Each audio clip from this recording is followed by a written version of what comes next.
The frost had turned everything silver that November morning in 1876, when Vincent Kane heard the soft, whimpering sound coming from beneath his supply wagon outside Red River, Texas, and discovered a young woman curled against the wooden wheel, her lips blue and her dress thin as paper.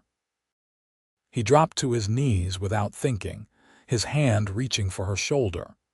She was ice cold to the touch, shivering so hard her teeth chattered even in her unconscious state. Vincent looked around the empty stretch of land between his ranch and the town, wondering how in God's name anyone had ended up out here alone in weather like this. The temperature had dropped drastically overnight, unusual even for late autumn in Texas, and she wore nothing but a cotton dress that had seen better days and a shawl so threadbare it offered no protection whatsoever. "Miss, can you hear me?" Vincent said, his voice rough from concern. He was a man of 32 years, weathered by sun and hard work, but his green eyes still held a gentleness that spoke of a kind heart beneath the rugged exterior. When she did not respond, he made his decision quickly. He scooped her up in his arms, surprised by how light she was, and carried her toward the house. The ranch house was modest but well built, a testament to the years Vincent had spent working this land. He kicked the door open and brought her inside, laying her carefully on the sofa near the fireplace. He stoked the fire until it roared, then grabbed every blanket he could find and piled them on top of her. Her face was pale, almost translucent, with dark circles under her eyes that spoke of exhaustion beyond just one cold night. She looked to be in her early 20s, with long brown hair tangled and matted, and features that would be pretty if they were not so drawn with suffering. Vincent heated water on the stove and made strong tea, then knelt beside her and tried to rouse her gently. "Miss, you need to wake up. You need to get warm from the inside, too." Her eyelids fluttered. They were a striking blue-gray like a stormy sky, and they focused on him with confusion and fear. She tried to sit up, panic flooding her features. "Easy now," Vincent said, holding up his hands to show he meant no harm. "You were half frozen under my wagon. I brought you inside to warm up. You are safe here." She stared at him for a long moment, her breathing rapid and shallow. Then, as if the effort of consciousness was too much, tears began streaming down her face. "I am sorry," she whispered, her voice hoarse. "I am so sorry. I did not mean to trespass. I just needed to rest for a moment, and I must have fallen asleep." "Hush now, no need for apologies. Here, drink this." He helped her sit up enough to sip the hot tea, supporting her with one arm while holding the cup with the other. She drank gratefully, her hands shaking too badly to hold the cup herself. "What is your name?" Vincent asked gently. She hesitated, as if even this simple question held danger. "Prudence. Prudence Wilson." "Well, Miss Wilson, I am Vincent Kane, and this is my ranch. You are welcome to stay here until you are recovered enough to tell me what landed you under my wagon in the middle of nowhere." He kept his voice calm and steady, the way he would speak to a skittish horse. Prudence looked around the room as if seeing it for the first time. It was clearly a bachelor's home, functional but lacking a woman's touch, yet it was clean and orderly. The fire crackled warmly in the hearth.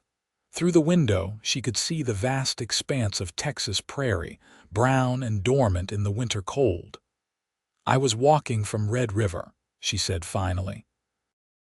"I had been staying at the boarding house, working at the general store, but the owner closed down his business and left town. I could not pay my room and board without wages, so Mrs. Henderson turned me out. She said I had until yesterday to find new employment or leave." Vincent felt anger rise in his chest. "She turned you out in this weather with nowhere to go." "I had nowhere to go in any weather," Prudence said quietly. "I came to Red River 6 months ago from Louisiana. My parents died of fever and my brother sold our family home to pay debts. He went west to California, but I had no money for the journey. I thought I could make a fresh start in Texas, but things have been harder than I anticipated. And you were walking where exactly? Prudence looked down at her hands. I did not know. I thought perhaps the next town, though I knew it was many miles away. I hoped someone might give me a ride in a wagon, but no one came along yesterday. When it grew dark and so cold, I saw your wagon and I just thought I could rest for a little while to get out of the wind. I did not mean to fall asleep. I did not mean to trouble anyone. The defeat in her voice struck Vincent to his core. He had been alone for many years, ever since his wife had died in childbirth along with their baby girl 7 years ago. He had thrown himself into his work, building up his ranch, keeping to himself, except when necessary business took him to town. He had forgotten what it felt like to want to protect someone, to feel that fierce surge of protectiveness that now flooded through him as he looked at this fragile, frightened young woman. "You are not a trouble," he said firmly, "and you are not going anywhere until you are well. Are you hungry?" As if in answer, her stomach growled audibly. She flushed with embarrassment. "I have not eaten since the day before yesterday. I had a little bread, but it is gone now." Vincent stood up. "Then I will cook us some breakfast, and you will eat, and we will figure out what comes next when you have some strength back." He moved around the kitchen with practiced efficiency, frying bacon and eggs, making more coffee, slicing bread from the loaf he had bought in town 3 days ago. Prudence watched him from the sofa, still wrapped in blankets, looking like she could not quite believe this was real. When he brought her a plate piled high with food, she stared at it as if it were a feast for royalty. "Eat," he encouraged. "All of it." She did, with an intensity that spoke of true hunger. Vincent ate his own breakfast more slowly, watching her and thinking. He needed help around the ranch, that was true enough. The house could use a woman's touch, and there were chickens and a milk cow that needed tending, garden work come spring, cooking and cleaning, and 1,000 tasks that he had been managing himself, but that took time away from the cattle and horses that were his livelihood. But more than that, he found himself not wanting her to leave. There was something about her, some quality he could not name, that made the house feel less empty than it had in years. When she finished eating, color had returned to her cheeks. She looked at him with gratitude that was almost painful in its sincerity. "Thank you, Mr. Kane. That was the finest meal I have had in a very long time." "Vincent," he corrected. "If you are going to stay here for a bit, we can dispense with formalities." "Stay?" Her eyes widened. "I could not impose on your hospitality any longer. You have already done so much." "I have a proposition for you," Vincent said, making the decision even as he spoke. "I need help around the ranch. I can offer you room and board and a fair wage in exchange for housekeeping, cooking, and helping with the chickens and the garden. Nothing improper, you understand. You would have your own room and your reputation would remain intact. I would expect we could arrange for you to attend church in town each Sunday with the other ladies, so everyone knows the situation is respectable." Prudence stared at him, her eyes filling with tears again.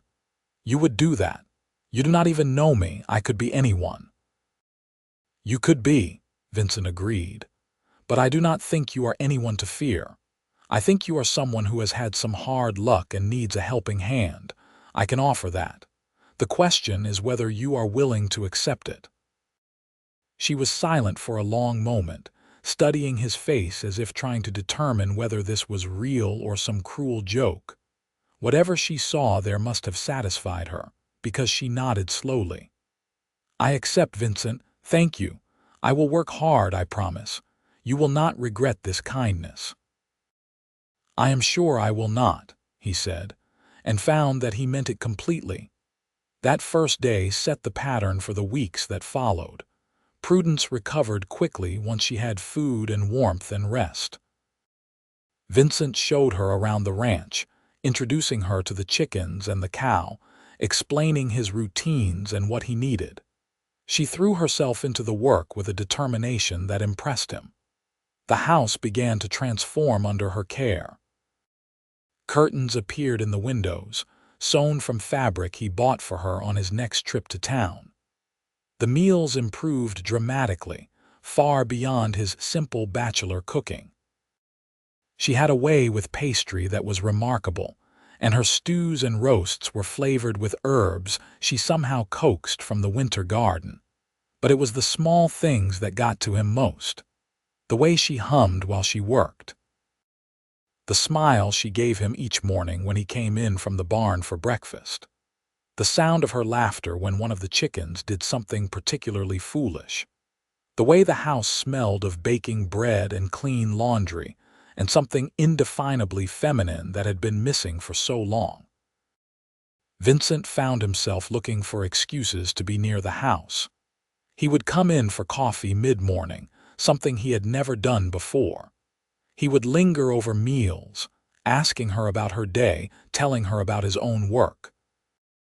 In the evenings, they would sit by the fire, and he would read aloud from the newspaper or from one of his few books, while she mended his clothes or knitted socks for him from wool she had spun herself from the sheep he kept in the far pasture. The arrangement was proper in every way that mattered to the outside world. But Vincent could feel something growing between them that was anything but merely professional.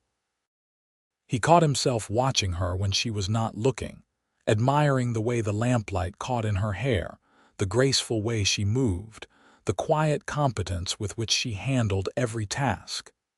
He had not felt this way since his late wife, and the strength of the feeling scared him.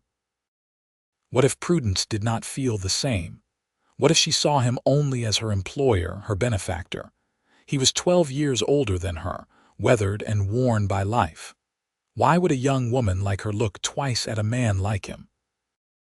For her part, Prudence was equally confused by the feelings growing in her heart. She had never felt safer than she did here on Vincent's ranch. He treated her with a respect and kindness she had rarely experienced. He was patient with her when she made mistakes, which were mercifully few. He listened when she talked, really listened, as if her thoughts and opinions mattered. He was strong and capable, but he was also gentle in a way that made her heart ache. She watched his hands as he worked, the sureness of his movements, and found herself imagining what it might feel like if he touched her face with that same gentle confidence. But she was afraid to hope for more than what she had.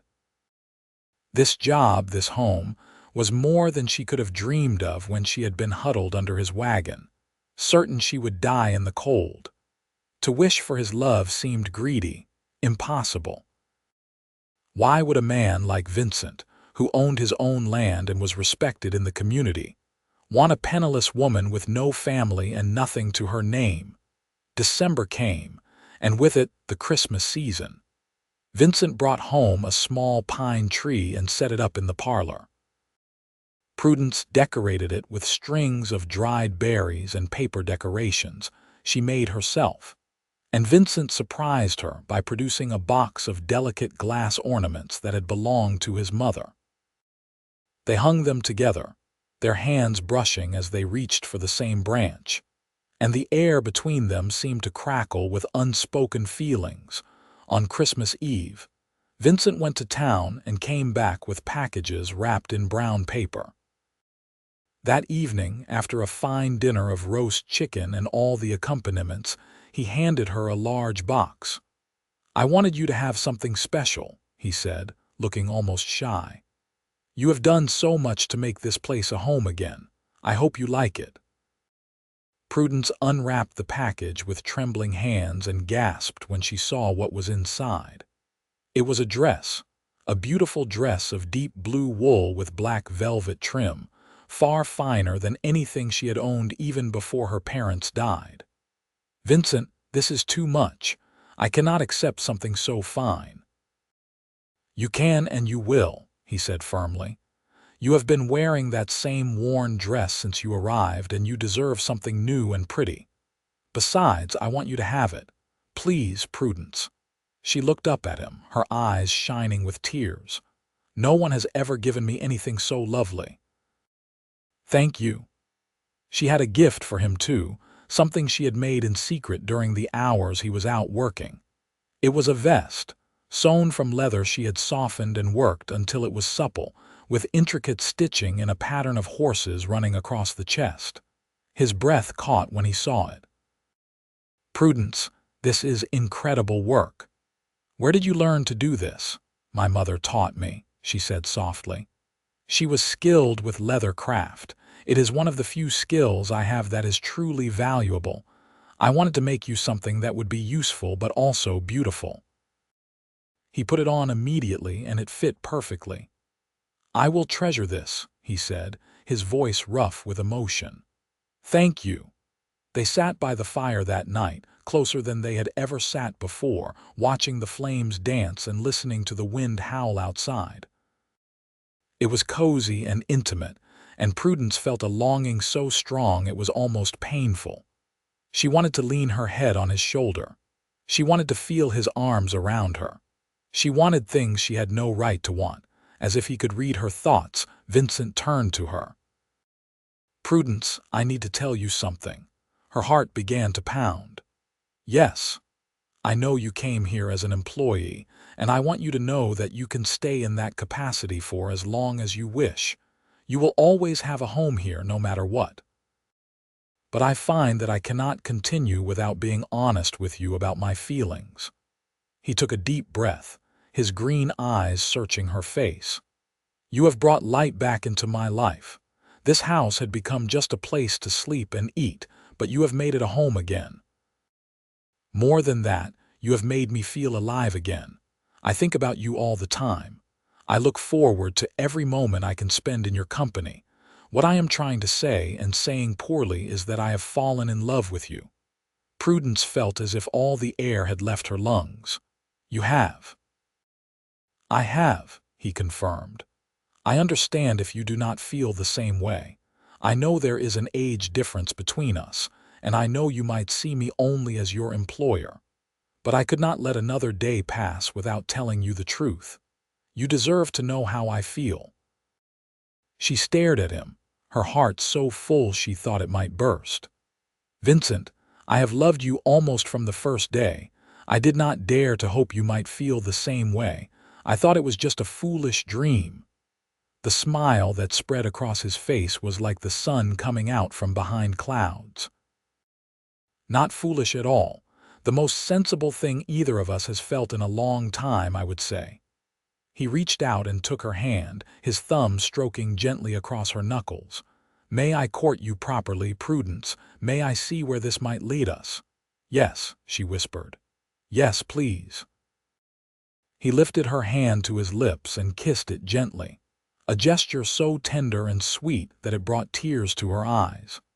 They sat there by the fire, hands clasped, hearts full, as Christmas Eve turned into Christmas Day, and the future stretched before them bright with possibility. The courtship that followed was everything a romance should be. Vincent treated Prudence with a mixture of respect and adoration that made her feel cherished in a way she had never experienced. He brought her flowers from town, wildflowers in winter that must have cost a fortune at the general store. He took her on rides across the ranch, showing her every corner of his land, sharing his dreams for the future. He held her hand as they walked, and eventually he began to steal kisses, gentle and sweet at first, then gradually deepening into something that made her knees weak and her heart race. In public, in town, he was always the perfect gentleman. He introduced her as his betrothed after New Year's Day, having proposed to her on the first day of 1877 with a ring that had belonged to his grandmother. A simple gold band with a small diamond that Prudence thought was the most beautiful thing in the world. The ladies of Red River welcomed her into their circle, perhaps because Vincent's respectability lent her his own good reputation, or perhaps because they recognized true love when they saw it. They were married in February, in the little church in Red River, with half the town in attendance. Prudence wore her blue dress and carried a bouquet of early spring flowers that Vincent had somehow procured. She walked down the aisle alone, having no family to give her away, but Vincent's face when he saw her made her feel like the most treasured woman alive. The pastor spoke about love and commitment and building a life together, and when Vincent said his vows, his voice was strong and clear and full of promise. I, Vincent Kane, take you, Prudence Wilson, to be my lawfully wedded wife. I promise to love you, cherish you, protect you, and honor you all the days of my life. You brought me back from the darkness, and I will spend the rest of my days making sure you never regret the moment you trusted me. Prudence's own vows were equally heartfelt. I, Prudence Wilson, take you, Vincent Kane, to be my lawfully wedded husband. I promise to love you, support you, stand by your side, and build a home with you full of joy and peace. You saved my life, and I give that life to you freely and with all my heart. When they kissed to seal their union, the church erupted in applause. Mrs. Henderson, the boarding house owner who had turned Prudence out, was notably absent, but Prudence found she did not care. That was the past, and this was her future, bright and beautiful and full of love. The wedding celebration at the ranch was modest but joyful. Several of Vincent's friends and neighbors brought food and drink, and there was music and dancing in the barn that had been cleaned and decorated for the occasion. Vincent danced with his bride, holding her close, his eyes never leaving her face. "Happy, Mrs. Kane?" he asked. "Happier than I ever thought possible," she replied honestly. "Sometimes I still cannot believe this is real. That I went from being nearly frozen to death under your wagon to being your wife in just a few months. It seems like a dream." "If it is a dream, then we are dreaming it together," Vincent said, and kissed her there in front of everyone, to cheers and whistles from the assembled guests. That night, alone in their bedroom, Vincent made love to his wife with a tenderness and passion that brought tears to her eyes. He was patient and gentle, mindful that this was her first time, and he made sure her pleasure matched his own. Afterwards, she lay in his arms, her head on his chest, listening to his heartbeat, and felt a peace she had never known. "I love you," she whispered into the darkness. "I love you too," he replied, his hand stroking her hair. "I will love you until the day I die and beyond." The months that followed were the happiest of Prudence's life. She and Vincent fell into an easy rhythm, working the ranch together, building their life side by side. In the spring, they planted a large garden, and Prudence took joy in watching things grow under her care. The chickens flourished, and she sold eggs in town for extra money that Vincent insisted she keep for herself. She used it to buy fabric and sewing supplies, and began making clothes not just for them but for other people in town, discovering a talent for dressmaking that brought in additional income. Vincent's ranch prospered too. His cattle were healthy and multiplying, and he bought more land from a neighbor who was moving back east. He hired 2 ranch hands to help with the heavy work, young men who treated Prudence with respect and called her Mrs. Kane with proper deference. The ranch was becoming one of the most successful in the area, but Vincent never forgot to put his wife first. No matter how much work there was, he always came in for the midday meal, and he never missed their evening time together by the fire. In late summer, Prudence realized she had not had her monthly courses in some time. She waited another few weeks to be sure before telling Vincent, wanting to be certain before raising his hopes. When she was finally confident, she chose an evening when they were sitting on the porch watching the sunset and took his hand. "Vincent, I have something to tell you." He turned to her, his expression curious. "What is it, love?" "I am with child. We are going to have a baby." For a moment, he simply stared at her as if the words had not quite registered. Then his face transformed with joy so profound it took her breath away. "A baby, truly, truly," she confirmed, laughing at his reaction. "Sometime in February or early March, I believe." He pulled her into his arms, holding her carefully as if she might break. "A baby," he repeated, his voice full of wonder. "Prudence, you have made me the happiest man alive. I never thought I would have this chance again after losing my first wife and child. This is a gift beyond measure." She held him tight, understanding the weight of emotion behind his words. He had lost so much, and now he was being given a second chance at the family he had always wanted. "We will take good care of each other and this baby," she promised. "All of us together." As her pregnancy progressed, Vincent became almost comically protective. He would not let her lift anything heavy, would not let her climb on anything to reach high shelves, insisted she rest every afternoon whether she felt tired or not. Prudence found it both endearing and occasionally frustrating, but she understood it came from love and fear of losing her as he had lost his first wife. "I am not made of glass," she reminded him one day when he tried to prevent her from hanging laundry. "Women have been having babies since the beginning of time. I am healthy and strong." "I know," he said, but his eyes were worried. "I just could not bear it if anything happened to you. You are everything to me." She softened at his words and took his face in her hands. "Nothing is going to happen to me, but I need you to trust that I know my own body and my own limits. I will tell you if I need help, I promise. But you have to let me live my life, Vincent. I cannot spend the next several months sitting in a chair doing nothing." He nodded reluctantly.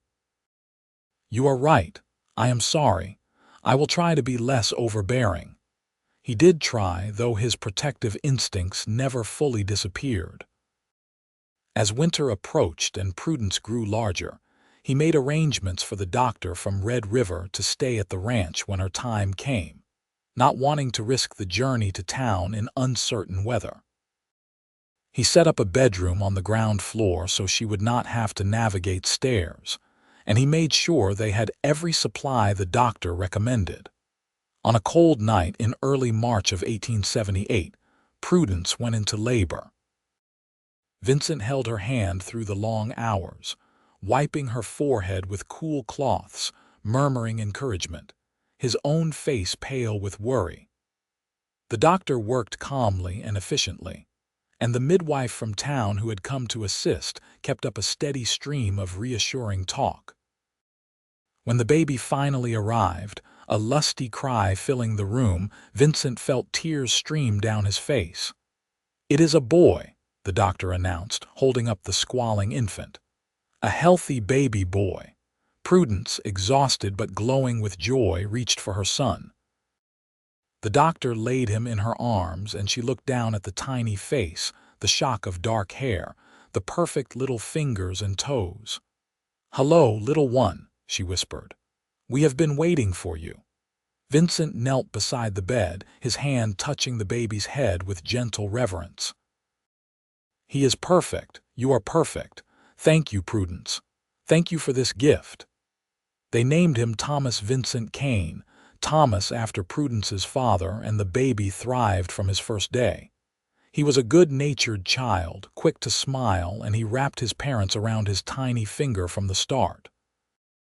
Vincent was a doting father, coming in from the fields multiple times a day just to hold his son, to watch him sleep, to marvel at the miracle of him. As Thomas grew, the ranch continued to prosper.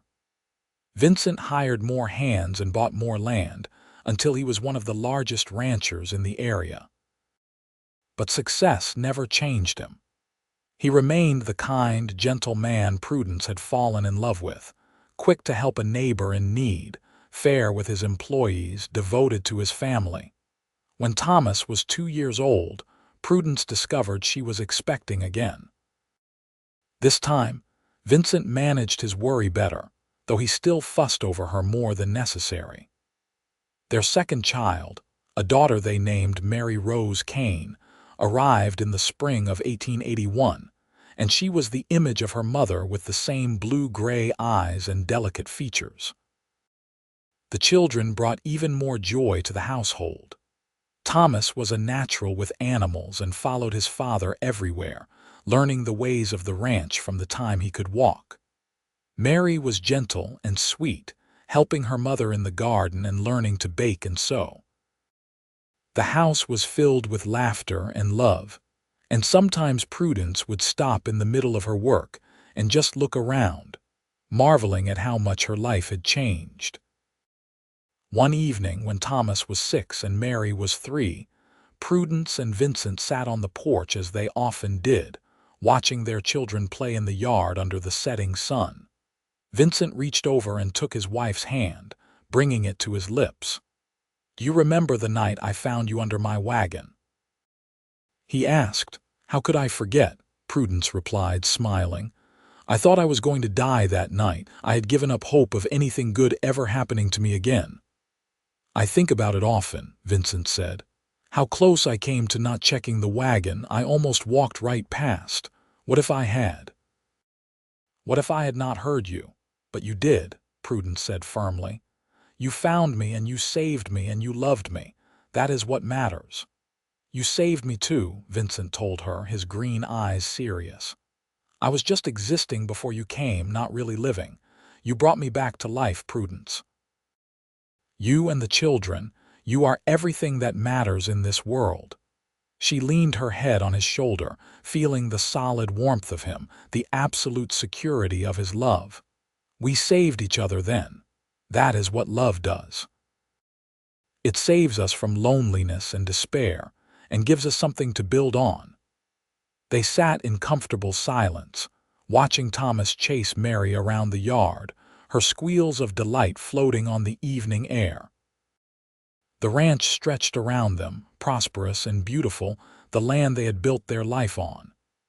In the distance, cattle grazed peacefully, and the horses in the corral nickered softly to each other. It was a good life, a blessed life, and Prudence thanked God every day for the gift of it.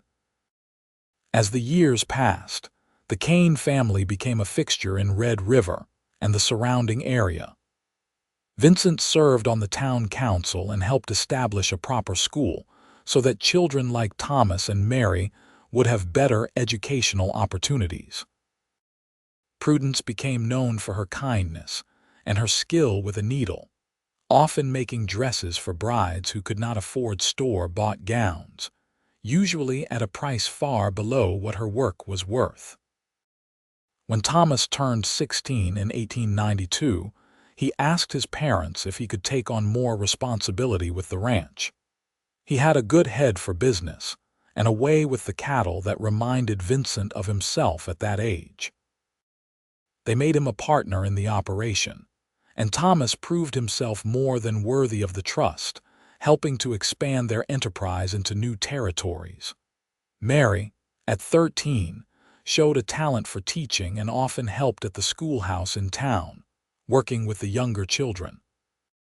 She had her mother's gentle nature and her father's steady determination, and everyone who met her agreed she would make a fine teacher one day. In 1895, when Prudence was 39 years old, she discovered she was pregnant again. Both she and Vincent were surprised, having assumed their family was complete, but the surprise quickly turned to delight. Their third child, another boy they named James Edward Kane, arrived healthy and strong, and the older children doted on their baby brother. Life continued in its rhythms, the seasons turning, the children growing. Thomas married a sweet girl from town named Sarah, and they built a house on the far corner of the ranch land, close enough to help with the work but far enough for their own privacy. They gave Vincent and Prudence their first grandchild in 1898, a little girl named Elizabeth, and the joy of holding his granddaughter brought tears to Vincent's eyes. Mary went to Teachers College in San Antonio and returned to Red River to teach at the school, eventually marrying the new doctor who came to town, a good man named Robert Pierce. They had twins, a boy and a girl, and built a house in town where Mary continued to teach until her own children came along. James, the baby of the family, surprised everyone by showing a talent for mechanics and engineering. As the 20th century dawned, bringing with it new technologies and innovations, James was fascinated by automobiles and machinery. He eventually opened a garage in Red River, one of the first in the area, and became known throughout Texas for his skill with the new machines. Through it all, Vincent and Prudence remained the heart of the family. As they aged, their love deepened rather than diminished. They still took their evening walks when weather permitted, still sat on the porch together, still held hands like young sweethearts. The passion of their early days had mellowed into something deeper and richer, a love that had weathered storms and celebrated joys, that had been tested and proven true. In 1910, on their 33rd wedding anniversary, Vincent organized a celebration at the ranch. All of their children and grandchildren came, along with friends from town and ranch hands who had worked for them over the years. There was music and dancing, and a feast that took days to prepare. As Vincent and Prudence danced together in the barn, their children and grandchildren watching with affection, they might have been the young couple who had married all those years ago, so obvious was the love between them. "Happy, Mrs. Kane?" Vincent asked, echoing the words he had spoken on their wedding day. "Happier than I ever dreamed possible," Prudence replied, her answer the same as it had always been.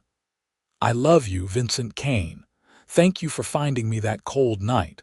Thank you for bringing me inside and into your heart." "My darling Prudence," he said, his voice thick with emotion, "finding you was the greatest blessing of my life. Everything good that has happened since that night traces back to you. You are my heart." They held each other close, surrounded by the family they had created, the life they had built together, and the love that had sustained them through every joy and every hardship. The years had been kind to them in all the ways that mattered most. As the 20th century marched forward, bringing changes to the landscape of Texas and the entire country, the Kane Ranch remained a constant, a testament to hard work and family values. Vincent and Prudence grew old together gracefully, their hair turning silver, their steps slowing but their love never wavering. In 1918, Vincent celebrated his 74th birthday surrounded by children, grandchildren, and even great-grandchildren. Prudence, at 62, still had the same blue-gray eyes that had captivated him all those years ago, though now they were framed by laugh lines and crow's feet that told the story of a life well lived and full of joy. They spent their later years mostly on the ranch, which Thomas now ran with his own sons, though Vincent still liked to ride out and check on things when he felt up to it. Prudence kept a smaller garden now, but she still baked bread every week and made sure there was always something sweet when the grandchildren came to visit, which was often. One spring evening in 1920, as they sat on their porch watching the sun set over the land they loved, Vincent turned to his wife and took her hand. "Do you have any regrets, Prudence? Anything you wish had been different?" She considered the question seriously, as she always did when he asked her something important. "Not a single one," she said finally. "My life before I met you was hard and I would not wish to repeat those struggles, but they brought me to you, so I cannot regret them. Every day since you found me has been a gift. We have built something beautiful together, Vincent. A family, a home, a life full of love. What could I possibly regret about that? I feel the same," he said quietly. "You know, I think about that night often, how cold it was." how I almost did not check under the wagon, how close we came to never finding each other. It makes me believe in providence, in the idea that some things are meant to be. We were meant to be, Prudence agreed. I believe that with all my heart. They sat in comfortable silence as the sky turned from gold to pink to purple, the evening star appearing bright and clear above the horizon. Inside the house, they could hear James and his family, who had come for dinner and stayed to visit. The sound of children's laughter and adult voices in easy conversation filled the air, the soundtrack of a life lived in community and love. As the months passed, Vincent's health began to decline. He had lived a hard life, worked long days in all kinds of weather, and his body was finally showing the wear. The doctor said his heart was weakening, that he should rest more, but Vincent was stubborn. He wanted to be active, to feel useful, to see the ranch and the family he had built. Prudence tended him with the same gentle care she had brought to everything she did. She made sure he took his medicine, that he ate properly, that he rested even when he did not want to. She sat with him for hours, reading to him or just holding his hand, and her presence brought him comfort and peace. In the fall of 1922, as the leaves were turning and the air held the first hint of winter cold, Vincent Kane passed away peacefully in his sleep, his wife beside him, holding his hand. He was 78 years old and had lived a full and blessed life. The funeral brought people from all over Texas. Vincent had been respected and loved, known for his fairness and integrity, his kindness and generosity. But for Prudence, the loss was devastating. Vincent had been her partner for 45 years, the great love of her life, her best friend and companion. The world felt empty without him in it. Her children rallied around her, making sure she was never alone, bringing their own children to visit and keep her company. Thomas urged her to stay at the ranch, which would always be her home, and Prudence accepted gratefully. She could not imagine leaving the place where she and Vincent had built their life together. The months after Vincent's death were hard, the grief sometimes overwhelming, but Prudence found comfort in her family and in the memories of their time together. She looked at the photographs on the walls, at the things they had accumulated over a lifetime together, and she found that the pain was gradually joined by gratitude. She had been so blessed, so incredibly lucky to have found love like theirs. She kept herself busy with projects, teaching her granddaughters to sew and bake, reading to the great-grandchildren, tending her garden. She attended church every Sunday and volunteered in the community, finding purpose in service. And slowly, the sharp edges of grief softened into something more bearable, a sadness she carried with her but that no longer prevented her from finding moments of joy. Prudence lived for another 12 years, watching her family continue to grow and flourish. She saw grandchildren marry and have children of their own. She saw the ranch continue to prosper under Thomas's care. She saw her children and grandchildren living lives of integrity and purpose, carrying forward the values she and Vincent had instilled in them. On a cold November morning in 1934, 58 years almost to the day from when Vincent had found her under his wagon, Prudence Wilson Kane passed away peacefully in her sleep at the age of 78. She was buried beside Vincent in the cemetery in Red River, their headstones side by side, testament to a love that had lasted a lifetime and beyond. At her funeral, Thomas spoke about his parents' love story. "My mother used to tell us how my father found her nearly frozen to death under his wagon and brought her inside to save her life. But she always said that he did more than save her life that night. He brought her inside his home and into his heart, and that made all the difference." They loved each other with a depth and constancy that was beautiful to witness. They taught us that real love is not just a feeling but a commitment, a daily choice to honor and cherish the person you have chosen. Their legacy lives on in all of us, in the values they taught us, in the example they set. We are all better people because of the love they shared. The Kane family continued to thrive for generations, the ranch passing down through the family line, each generation adding to the legacy Vincent and Prudence had begun. The story of how they met became family legend, told and retold to each new generation, a reminder that sometimes the coldest, darkest moments can lead to the greatest blessings. The house where they had lived, where they had raised their children and welcomed their grandchildren, remained standing long into the 20th century, a tangible connection to the past. The porch where they had spent countless evenings together, the kitchen where Prudence had cooked thousands of meals, the bedroom where their children had been born, all held the echoes of their love. Years later, when the old house was finally retired and a new modern home built in its place, the family made sure to preserve the original porch and incorporate it into the new structure. They could not bear to lose that connection to Vincent and Prudence, to the place where so much love and life had unfolded. The Kane Ranch remained one of the most successful in Texas, but more importantly, it remained a family operation, a place where values mattered as much as profits, where people were treated with dignity and respect, where love was the foundation of everything.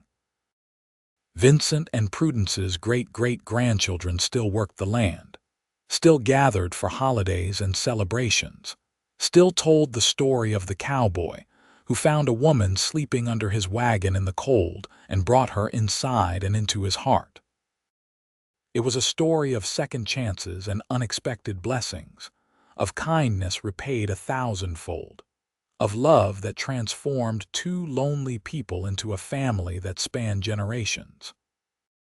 It was a story that proved that sometimes the worst moments of our lives can lead directly to the best ones, that hope can be found even in the darkest times, and that love, real and true love, can overcome any obstacle and last beyond death itself.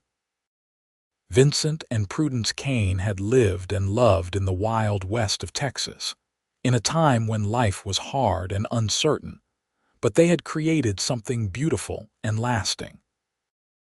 Their love story became the bedrock upon which their family was built, a legacy of devotion and commitment that influenced everyone who came after them. In the end, it all came back to that cold November morning in 1876, when a cowboy named Vincent Kane heard a sound beneath his wagon and discovered a woman named Prudence Wilson, half frozen and desperate. He could have ignored her. He could have helped her just enough to send her on her way. But instead, he brought her inside, gave her shelter and warmth and eventually his heart. And in doing so, he set in motion a love story that would echo through time, inspiring generations with its beauty and its truth. Their story was proof that love could be found in the most unexpected places, that kindness mattered, that second chances were real, and that when two people committed themselves to each other with complete honesty and devotion, they could build something that would last forever. Vincent and Prudence had loved each other through triumph and tragedy, through youth and old age, and their love had been strong enough to carry them through everything life threw at them. As the decades passed and the 20th century gave way to the 21st, the Kane family still gathered at the ranch for holidays and special occasions. They still told the story of their ancestors, who had built the foundation of everything they had. Children who had never met Vincent and Prudence still knew their names, still knew how they had met, still understood that they owed their very existence to a moment of compassion on a cold morning long ago. The family kept photographs in a special album, preserved with care. There was one of Vincent and Prudence on their wedding day, both looking young and serious and full of hope. There were pictures of them with their children, images that showed the family growing and changing over the years. There was a particularly treasured photograph taken on their 50th wedding anniversary, which they had almost reached together, showing them on their porch, holding hands, their faces lined with age but their eyes still bright with love. Looking at those photographs, it was easy to see the connection between them, the way they leaned toward each other, the way their hands were always touching, the way they looked at each other even after decades together. It was the kind of love people wrote songs about, the kind that made you believe in happy endings and true romance, and the power of commitment. The Kane Ranch stood as a monument to that love, every building and fence post and tree a testament to what Vincent and Prudence had built together. The land itself seemed to remember them, to hold echoes of their voices and their laughter, their dreams and their devotion. And in that way, they never really left. They remained part of the fabric of the place, woven into its very essence, immortal in the way that truly great love stories always are. For anyone who knew the story, who understood what had happened on that cold November morning in 1876, the Kane Ranch represented hope. It proved that no matter how dire circumstances might seem, no matter how lost or alone you might feel, salvation could come from unexpected places. Vincent had saved Prudence's life that day, but she had saved his too, bringing him back from the half-life of grief and isolation he had been living in, filling his world with purpose and joy. Their descendants understood this legacy and worked to honor it in their own lives, treating others with the same kindness Vincent had shown, building relationships with the same devotion Prudence had demonstrated, creating families built on the foundation of true, lasting love. The values Vincent and Prudence had lived by became family values, passed down through the generations, shaping the character of every Kane who came after them. And so the story that began with a cowboy finding a woman sleeping under his wagon in the cold became a legend, a family treasure more valuable than all the land and cattle and money they accumulated over the years. It was a story of love conquering all, of two people finding each other against all odds, of a life built on mutual respect and genuine affection and unwavering commitment. Vincent Kane and Prudence Wilson Kane lived and loved and created something beautiful in the wild west of Texas, something that lasted long after they were gone, something that touched everyone who came after them. Their love story had a perfect ending, not because it was without challenges or sorrow, but because they faced everything together, hand in hand, heart to heart, from that first cold morning until death finally parted them. And even then, death was not really a parting. They were buried side by side, together in death as they had been in life, and their love continued to live on in the family they created, in the land they tended, in the legacy they left behind. It was a love that truly did last forever, proving that sometimes fairy tales do come true, even in the harsh reality of the Texas frontier, even in the hardscrabble world of cowboys and ranches and the daily struggle for survival.